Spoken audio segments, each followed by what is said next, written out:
হ্যাঁ গাইস, এই দেখো আমাদের গাছের ফুল আমরা চাষ করেছিলাম।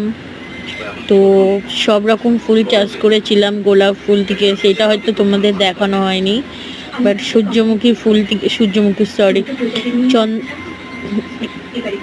ডালিয়া ফুল থেকে শুরু করে নিয়ে সব সব সব ফুল চাষ করেছিলাম। বড় বড় গাঁদা ফুলও চাষ করেছিলাম। এই দেখো কত সুন্দর লাগছে, পুরো আমাদের বাগানটা ফুলে ফুলে ভরে ছিল।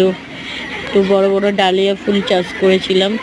তো ডালিয়া ফুলের সব রকম কালার ছিল, রানী কালার ছিল, হলুদ ছিল, হালকা চন্দন কালারের ছিল, সবই ছিল, বেগুনি কালারের ছিল। তো সবই ছিল। তো কাদের কাদের ফুল পছন্দ তারা কমেন্ট করে পাঠাও। আমাদের তো ভীষণ পছন্দ, তার জন্য আমরা চাষ করেছি। তোমাদের যদি ভালো লেগে থাকে তো একটা লাইক, শেয়ার, কমেন্ট অবশ্যই করো। ঠিক আছে, এই দেখো গ্যাদারটা দেখো। ধরিনি।